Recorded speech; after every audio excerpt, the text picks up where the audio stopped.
बोधित ज्ञान में खोजा ये दुख तो चार आसक्त खोजे हैं, तो पहला करण ने खोजा कि संसार में दुख है। आज के संसार में कोई न सुखी है और किसी न किसी बात से हर कोई दुखी है। संसार में ऐसा कोई प्राणी नहीं है जो दुखी नहीं। ये वृक्ष भी दुखी होता है, अगर इसे मौका में पानी ना मिले तो भी सूख जाएगा, मुरझा जाएगा। जिसके बच्चे नहीं हो रहे हैं, मैया मन्नतें मांगती है, इतनी व्रत रहती है, वो इसलिए दुखी है। एक बच्चा हो जाता, नाम चल जाता। जिनके 4-4 बच्चे हैं, वो इतने नाम में शराबी हुई है, वो उसे दुखी है। दुख दोनों हो रहे हैं। जिसकी शादी नहीं हुई है वो भी दुखी, शादी हो जाती, पत्नी मिलते, आराम से जिंदगी ऐश करते, और जिनकी शादी हो गई उनकी पत्नी बनती नहीं, रोज लड़ाइयाँ होती, वो इसलिए दुखी है। जिनके पास खेती नहीं वो इसलिए दुखी, खेत होता तो हम लोग फसल करते।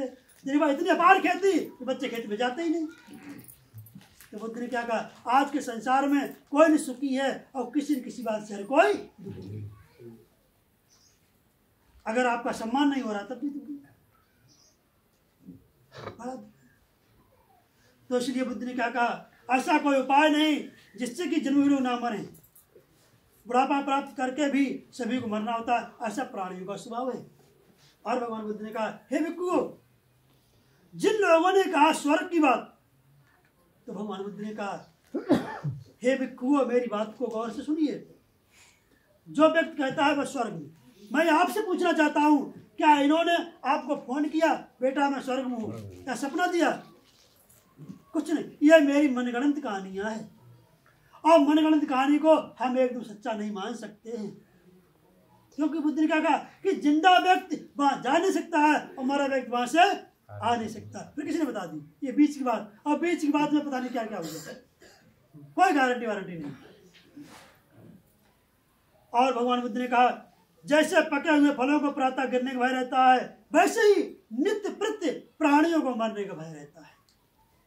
दुख है, दुख है तो उसका कोई कारण है, कारण है तो उसका निवारण है, निवारण है तो उपाय यानी कि अष्टांगिक।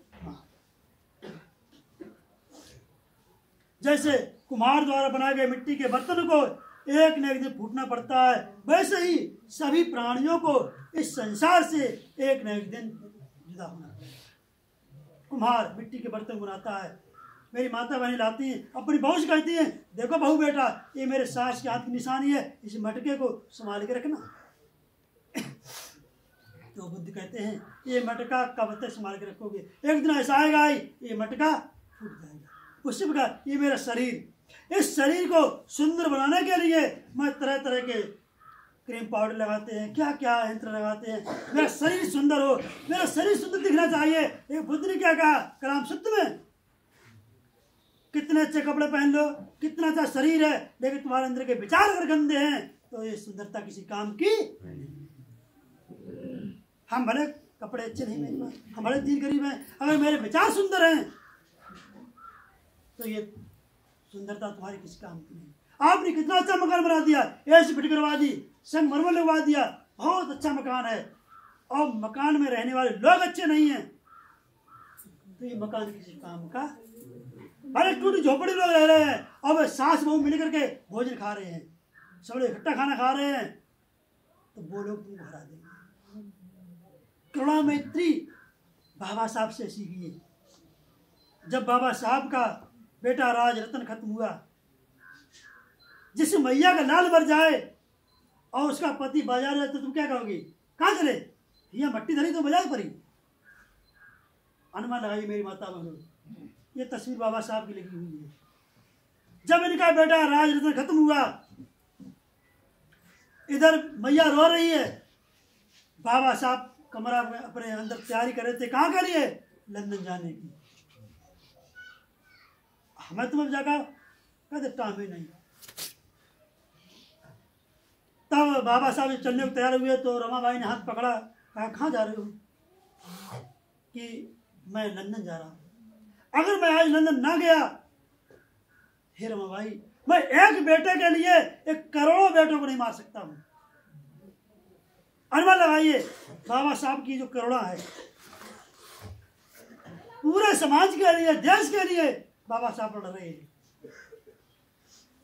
तो रमाबाई ने कहा बाबा साहब से, आप जा रहे हो तो पहले ही नियम था, बाप की कमाई से बेटे के कफन लाया जाता था, तो कफन के लिए पैसे, जब बाबा साहब ने जब हाथ डाले और पैसे देखे तो उतने पैसे थे मेरे बंधुओं कि बाबा साहब यहाँ से जाकर के इंग्लैंड तक जाके वापस आएंगे। इतना किराया नहीं था कि ज़्यादा दे देती। तो बाबा साहब घुट घुट के रह गए कि अब मैं क्या करूं, अगर मैं कफन के पैसे देता हूं तो मैं लंदन फंस जाऊंगा, फंस नहीं आ पाऊंगा। इतनी गरीबी थी बाबा साहब पर। तब रमाबाई ने कहा बाबा साहब जी कोई बात नहीं, मैं अपनी साड़ी आदि फाड़ करके बेटी कफन बनाता हूं। देखिए वो भैया की विद्वानता। आज तो बाबा साहब के और लोग आए, लोगों ने कहा बाबा साहब कहाँ जा रहे हो? कि मैं लंदन जा रहा हूँ। अगर मैं नहीं गया, जो राउंड टेबल कॉन्फ्रेंस होनी थी कॉलेज परिषद, क्योंकि बाबा साहब ने सबसे कह दिया कि मैं एक बेटे के लिए एक करोड़ों बेटों को नहीं मार सकता हूँ। भारत देश के मेरे सभी बेटे हैं, ऐसी भावना हमारे अंदर है नहीं है। जो देश की कुर्सी बैठता है उसके लिए भारत देश की जनता उसके पुत्र के समान होती है। लेकिन देश का प्रधानमंत्री धर्मों बांट दिया, अरे तू इस धर्म का, तू इस जात का है। ये किसी कमी है? ये कमी हमारी आपकी है।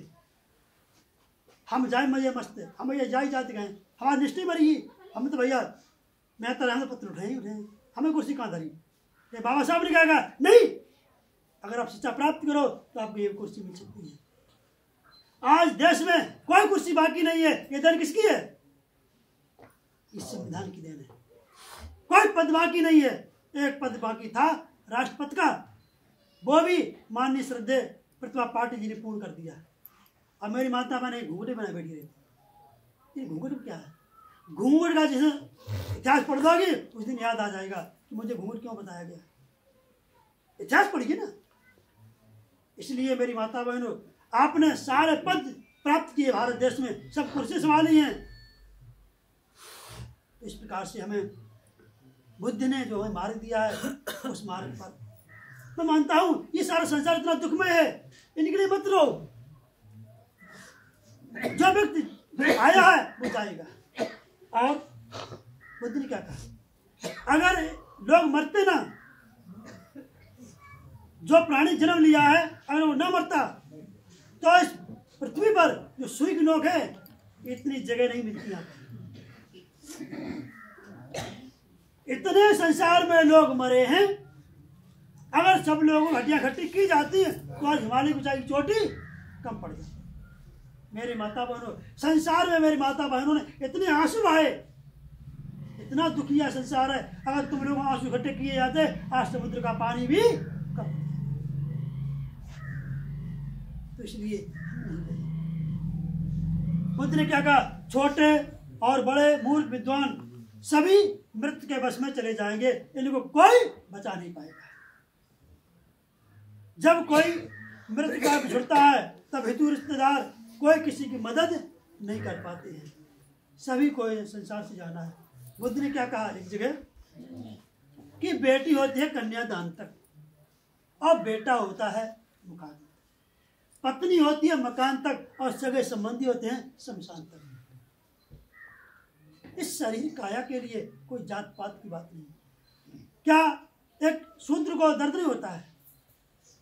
यह जातियों का वर्गीकरण हम जैसे लोगों ने अपनी विद्वानता के लिए, अपने राज करने के लिए, कुर्सी प्राप्त करने के लिए तुमको फंसा दिया है कि तुम इसी उलझे रहो और हम कुर्सी पर राज करते रहेंगे। तुमको पहुआ में दे दिए, तुम पहुआ में बिक जाते हो जब वोट की बात आती है,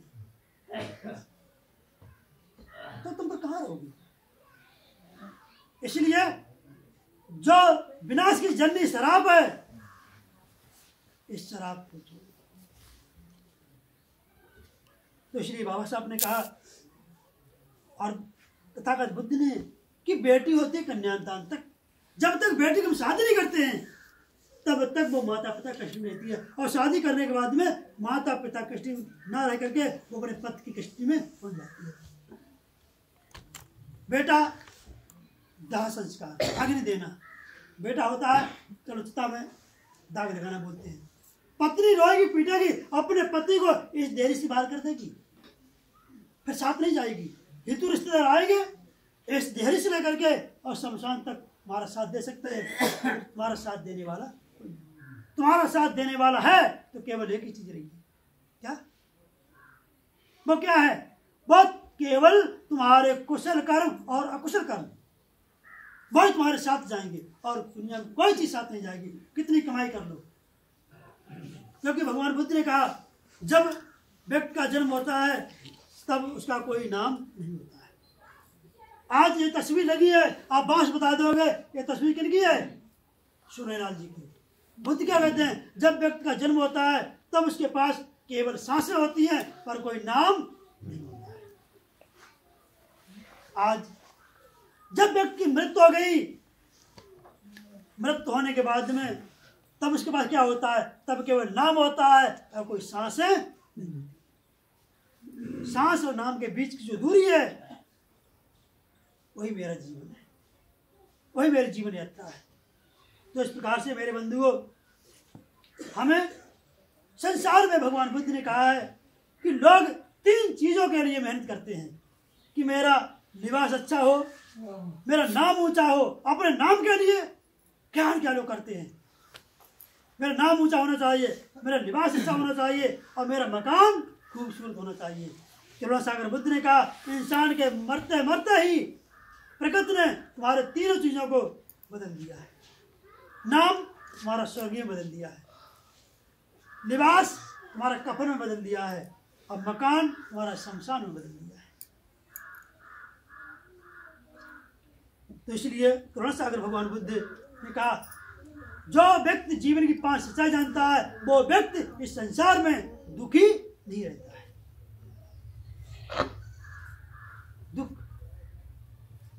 तो 5 सच्चाई क्या है? जैसे आप इस नंगला झावर में आए हैं, अगर आपको अपने घर से यहाँ तक का रास्ता मालूम है तो गाड़ी रोक करके किसी से नहीं पूछोगे। जब मालूम है तो क्या पूछोगे, और जब मालूम नहीं तो 6 जगह गाड़ी रोकोगे, भैया मुझे झबरा नंगला जाना है, नंगला झावर में जाना है, कहाँ पे? अगर किसी रास्ता गलत बता दिया तो आप गलत रास्ते पे चले जाएंगे। उसी प्रकार से बुद्ध ने कहा जीवन की 5 सच्चाई क्या है? पहली सच्चाई है कि मैं रोगी होने वाला हूं। मत घमंड रहिए हम ब्राह्मण हूं, मैं क्षत्रिय हूं, वैश्य हूं, शूद्र हूं। रोग किसी को भी हो सकता है, मैं रोगी होने वाला हूं। दूसरा है मैं वृद्ध होने वाला हूं। कोई दीन गरीब वृद्ध है बेचारा, आप उसे खिल्ली में तुड़ाइए। मैं देखता हूं बहुत से नए लड़के होते हैं, अरे बुढ़ा हट कहाँ है दूसरा, हमें ऐसा नहीं कर रहा है, यह तो सीख दे रहा है आज मैं ऐसी स्थिति में हूं, तुम भी इस लेवल पे आ सकते हो। तीसरा है मैं जिससे प्रेम करता हूं, प्यार करता हूं, उसे भी छोड़ करके जाने वाला। आज मैं देखता हूं लोग प्रेम के चक्कर में अपने माता पिता को छोड़ देते हैं, सगे संबंधी को छोड़ देते हैं। भगवान बुद्ध ने कहा प्रेम, जिस प्रेम के चक्कर में लोग क्या क्या करते हैं, इसलिए भगवान का यह भी टिकाऊ नहीं रहने वाला है, यह भी एक दिन तुम्हें छोड़ करके जाने वाला है। और चौथा है मैं मरने वाला हूं। जब हम कितना भी कर लूं लेकिन मुझे यहाँ अमर होके नहीं रहना। और भगवान बुद्ध ने कहा है जो व्यक्ति मृत्यु को याद रखता है वो कभी गलत कार्य नहीं करता है, जिसे याद है कि मुझे भी उस घाट जाना है। अब मैं देखता हूं लोग शमशान पे बहुत बड़े विद्वान हो जाते हैं, मैंने अनुभव किया खुद का। जब व्यक्ति डेड बॉडी लेके जाते हैं और जब चिता जलाई जाती है तो वहां लोग बड़ी बड़ी विद्वानता की बात करते हैं, यार क्या संसार में लेके आए हो, क्या लेके जाएगो, सब यही रह जाएगा। और जब मिट्टी जला के हटे वहां से फिर टूटा। तख्त चढ़ बहुत ज्ञानवान, लेकिन ऐसा बुद्ध ने कहा नहीं। भगवान बुद्ध ने एक महिला को ऐसे ज्ञान दिया था। श्रावस्ती में एक पत्नी रहते थे, काफी उम्र हो गई, लोग कहने लगे अब तुम्हारे पास इतनी अपार संपत्ति है, तुम्हारे कोई बच्चे ही नहीं है, तुम क्या मुझे दे दो। बहुत परेशान थे, पत्नी काफी वृद्ध हो गए। तब कहीं जाकर के उसके मैया के घर में बच्चा आया। जब बच्चा आया तो दोनों लोग खुश रहने लगे। जैसे 7-8 महीने हुए प्रसव के, वैसे पति खत्म हुआ। अब जो महिला थी बहुत रोई कि जब सुख के दिन आए तो मेरा पति खत्म हुआ। माताओं ने धीरज बनाया, लोगों ने कहा तसल्ली बांधो, भैया तुम्हारे घर में जो बच्चा बच्ची है यही तुम्हारे जीवन का सहारा बनेगा। आज मेरे बंधुओं, वो मैया लोगों की बात मान करके शांत रह गई। तो चलो कोई बात नहीं है, मेरे उधर में जो बच्चा बच्ची है वो मेरे जीवन का सहारा बनेगा।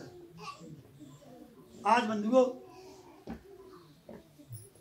धीरे धीरे जैसे 9 महीना बीतने के बाद में 10वां महीना प्रारंभ हुआ, उस मैया की कोख से एक बच्चे का जन्म हुआ। जब बच्चे का जन्म हुआ तो मैया आज अपने पति का दुख भूल गई कि चलो पति मेरे चले गए कोई बात नहीं, अब मेरा बेटा जो है मेरे जीवन का सहारा बन जाएगा।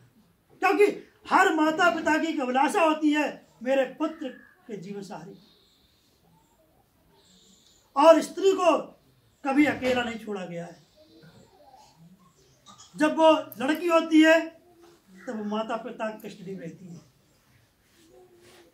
जब शादी होने के बाद में जवान होती है, शादी के बाद में तब वो अपने पति की कस्टडी पहुंच जाती है, और जब वृद्ध होती है तो वो नाती नतों के बहुओं में कस्टडी पहुंच जाती है। स्त्री को ऐसा बताया गया कभी अकेला नहीं छोड़ा गया है। तो धीरे धीरे वो बच्चा 4-5 साल का हुआ। एक दिन बच्चा वो झाड़ी में खेलने चला गया, और झाड़ी में खेलते खेलते उस बच्चे को एक सर्प ने डस लिया। वो बच्चा वहीं मर गया। अनुमान लगा, जिस मैया का अकेला लाल हो कोई नहीं है, अब जब उसे सूचना मिलेगी तो मैया क्या कहती है, क्योंकि मैया का हृदय अब करोड़ों जो है माँ की माँ जानती है। जिसके गई न पाए बीमारी सूखा जाने। आज मेरे बंधुओं, जब मैया की सूचना दी गई तो मैया ने जब लाल को देखा तो बहुत रोई। लोगों ने कहा हे माँ ज्यादा मत रो, ये तुम्हारा लाल मर गया है, इसका दाह संस्कार कर दो। मैया कह रही नहीं, मेरा लाल नहीं मरा है। तो लोगों ने कहा हे मैया तू ऐसा कर, अपने बेटा को लेकर के बुद्ध के पास चली जा, और बुद्ध तेरे लाल को जिंदा कर देंगे। हमारे समाज में लोग, इस भारत देश में लोग अंधविश्वास फंसे हैं। बुद्ध ने क्या कहा, जब व्यक्ति खत्म हो गया, खत्म होने के बाद में कोई उसे जिंदा करने वाला, अगर ऐसा होने लगे तो बड़े बड़े रईस लोग मौत को भी खरीद लेते। यही तो सत्य है, जीवन की यही सच्चाई है। जन्म के बाद में मृत्यु सत्य है और कुछ नहीं सत्य है। ये जरूर है, कब है मृत्यु सत्य है, आज नहीं